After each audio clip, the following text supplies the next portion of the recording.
नमस्कार किसान साथियों, मैं आपका अपना तेजपाल गोदारा आपके अपने YouTube channel study agri zone में आपका स्वागत है। किसान भाइयों, जिंक हमारी फसलों के लिए सबसे ज़रूरी सूक्ष्म पोषक तत्वों की श्रेणी में आता है। आज की इस वीडियो में हम बात करेंगे कि पौधे में जिंक का क्या महत्व है, यह कैसे काम करता है, इसकी कमी से पौधे के अंदर क्या क्या लक्षण दिखाई देते हैं, इसकी कमी को हम कैसे पहचानेंगे और इसकी पूर्ति हम कैसे कर सकते हैं।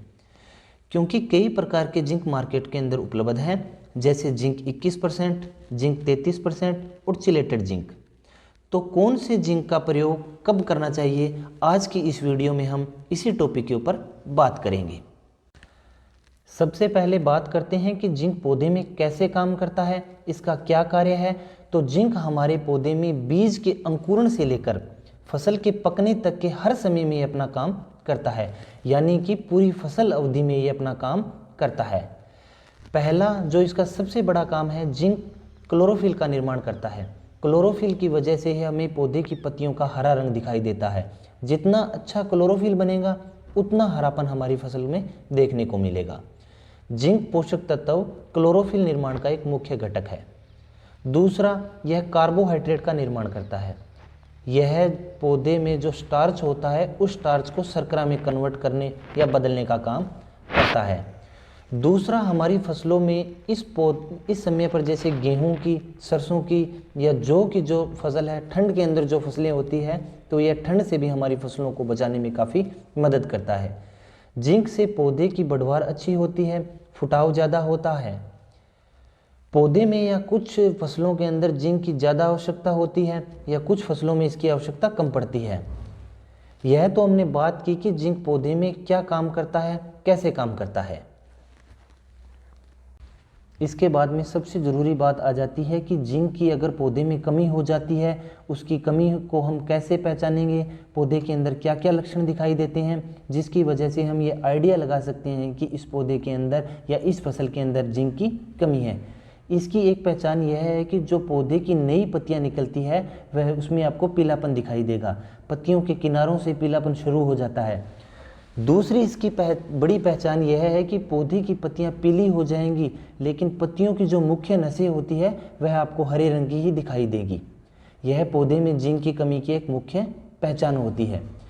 इसके अलावा नई पत्तियां पौधे की छोटी है, पतली है, किनारों से मुड़ी हुई है, टेढ़ी मेढ़ी हैं, तो मान कर चलें कि पौधे में जिंक की कमी है। जिंक की कमी से इंटरनोड की लंबाई भी कम रह जाती है, इंटरनोड छोटी रह जाती है। इसके अलावा पत्तियां मुड़नी शुरू हो जाती है, पत्तियां झुलसनी स्टार्ट हो जाती है, पत्तियों के किनारों पर आपको धब्बे दिखाई देंगे। यह जिंक की कमी के मुख्य लक्षणों में एक है। इसके अलावा जैसे पोटास होती है, पोटास पुरानी पत्तियों से नई पत्तियों में ट्रांसफ़र हो जाती है।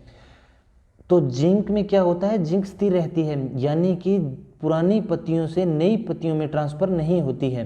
इसलिए नई पत्तियां जो निकलती है वह आपको पीली नज़र आती है, उसमें पीलापन दिखाई देता है, तो जिंक की कमी है।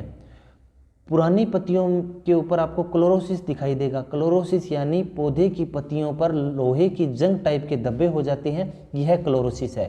तो इस प्रकार के इन लक्षणों को आप देखकर पहचान सकते हैं कि इस पौधे में जिंक की कमी है। यदि आपको ये लक्षण दिखते हैं तो जिंक की कमी मिलेगी। इसके बाद में एक बात आप यह भी ध्यान रखें कि यदि मिट्टी में ज़्यादा जल भराव है, ज़्यादा नमी है, फास्फोरस की अधिकता है, तो भी जिंक की कमी हो जाती है। इसलिए डीएपी एक संतुलित मात्रा में ही आपको डालना चाहिए। यदि डीएपी की मात्रा आपने बढ़ा दी तो जिंक है ज़मीन में पड़ी है उसको पौधा अवशोषित नहीं कर पाएगा, ग्रहण नहीं कर पाएगा। इसके बाद में हम बात करेंगे कि जिंक की कमी को पूरा कैसे करें, जिंक कितने प्रकार की होती है, कौन सी जिंक का प्रयोग हमें कब करना चाहिए, इसके बारे में हम थोड़ी बात कर लेते हैं। यदि आप जिंक का उपयोग बिजाई के टाइम पर करते हैं तो जिंक सल्फेट 21% वाली आती है, यह डाल सकते हैं। इसमें हेप्टाहाइड्रेट होता है, यह सबसे अच्छी होती है, मिलती आपको बहुत कम है क्योंकि दुकानों के ऊपर आपको कम मिलेगी, क्योंकि यह जल्दी पिघल जाती है। इसमें 8% के समथिंग पानी होता है, तो दुकान वाले इसको कम रखते हैं। अगर ये आपको उपलब्ध हो जाती है तो इसकी मात्रा की बात करें तो 10 किलोग्राम पर एकड़ के हिसाब से इसकी मात्रा रहती है। इसके अलावा जिंक सल्फेट जो 33% में आती है, ये मोनोहाइड्रेट होती है, आसानी से पिघलती नहीं है क्योंकि इसमें पानी की मात्रा कम होती है। आपको आसानी से किसी भी खाद बीज की शॉप यह मिल जाती है। इसकी वजह यही होती है कि यह आसानी से पिघलती नहीं है और लंबे टाइम तक इसको स्टोर करके भी रख सकते हैं। इसकी मात्रा की बात करें 7 किलोग्राम पर एकड़ के हिसाब से इसकी मात्रा रहती है।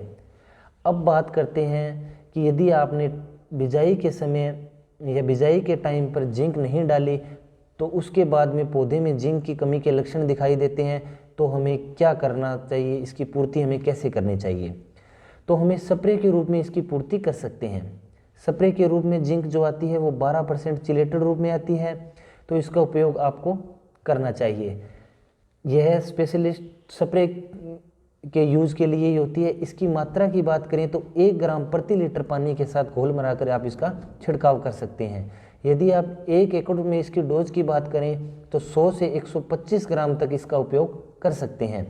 इसके अलावा मार्केट के अंदर लिक्विड जिंक भी आती है, तो इस लिक्विड जिंक का उपयोग भी आप स्प्रे के रूप में कर सकते हैं। तो इस प्रकार आप बिजाई के टाइम पर भी जिंक का उपयोग कर सकते हैं। यदि आपने नहीं डाली और बिजाई के बाद में आपको यदि फसल के अंदर लक्षण दिखाई देते हैं तो आप स्प्रे के रूप में भी आसानी से जिंक की पूर्ति कर सकते हैं। इससे आपको पौधे के अंदर हरापन दिखाई देगा, ज़्यादा बढ़ावार होगी, ज़्यादा फुटाव होगा।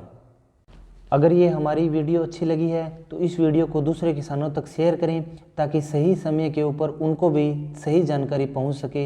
इसी प्रकार के खेतीबाड़ी की जानकारी सही समय पर देखने के लिए आप हमारे YouTube चैनल स्टडी एग्रीजोन को सब्सक्राइब कर सकते हैं। इस वीडियो में बस इतना ही, फिर मुलाकात होगी। जय हिंद, जय भारत, जय जवान, जय किसान।